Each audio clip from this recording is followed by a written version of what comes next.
그리스도 안에서 사랑하는 형제자매 여러분, 오늘 저는 미디안의 압제에서 이스라엘을 구원하기 위해 하나님이 택하신 기드온의 이야기를 묵상하고자 합니다. 기드온은 우리처럼 평범한 사람이었기 때문에 자신에게 주어진 일을 감당할 수 있을지 주저하고 의심했습니다. 양털 시험, 300명을 뽑는 이상한 방법, 보리빵 꿈 이야기, 나팔과 항아리 무기 등 하나님께서는 기드온을 특이한 방법들로 인도하셨습니다. 기드온은 하나님께서 그를 빈손으로 만드신 후에야 비로소 용사가 될 수 있었습니다. 하나님은 누구라도 사용하실 수 있습니다. 기드온은 예상 밖의 영웅이었습니다. 그는 므낫세 지파 중에서도 변두리 사람으로 전쟁 경험은 물론 군사훈련조차 받은 적 없는 평범한 인물이었습니다. 그런 기드온을 하나님은 군대 대장으로 택하셔서 이스라엘을 미디안의 손에서 구해내셨습니다. 이것은 하나님께서 그분의 계획을 성취하기 위해 누구든지 사용하실 수 있다는 것을 우리에게 가르쳐 줍니다. 기드온의 자기평가와 무관하게 하나님께서는 그를 힘센 용사라고 부르시면서 이스라엘 구원 작전을 실행하기 시작하신 것입니다. 하나님은 기드온의 능력을 보신 것이 아닙니다. 주께서 너와 함께 계시기 때문에 이 전쟁에서 이길 수밖에 없다고 미리 승리를 선언하신 것입니다. 하나님은 부르신 자를 끝까지 믿으십니다.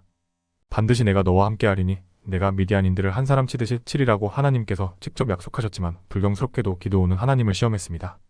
일명 양털 시험으로 알려진 이 시험은 사람을 상대로 하나님께서 시험하신 것이 아니라 하나님을 상대로 한 초유의 하나님 시험이었던 것입니다. 하나님께서 사람에게 시험 당하신 것입니다. 믿음의 주체가 뒤바뀌었습니다.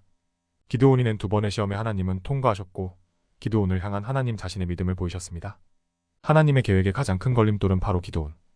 양털 시험을 통해 자신감을 얻은 기드온에게 문제가 발생했습니다. 기드온은 자신의 연약한 두 손을 하나님의 전능한 손으로 착각한 것입니다.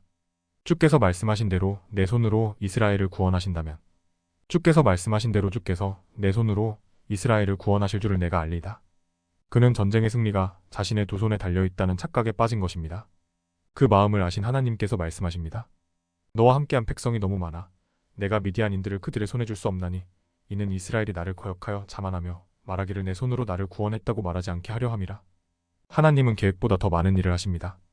미디안 연합군 13만 5천 명을 대적하기 위해 이스라엘 군사 3만 2천 명이 모였습니다. 하나님께서는 시험을 통해 3만 2천 명을 300명까지 줄이시고는 그날 밤 기드온을 독려하시기 위해 염탐까지 보내셨습니다. 한 병사의 꿈 이야기에 미디안인들 모두 하나님께서 기드온의 손에 자신들의 군대를 넘기셨다는 해석에 동의하는 것을 듣게 하셨습니다. 거기에 힘을 얻은 기드온은 이스라엘 300명의 두 손에 빈 항아리와 횃불, 나팔을 들고 전장으로 나갔습니다. 하나님께서는 전쟁이 사람의 손이 아닌 하나님의 손에 있음을 깨우쳐 주시기 위해 계획보다 훨씬 더 많은 일들을 하신 것입니다. 결국 기드온은 자신의 손이 아니라 하나님의 손에 이스라엘의 운명이 달렸음을 알게 된 것입니다.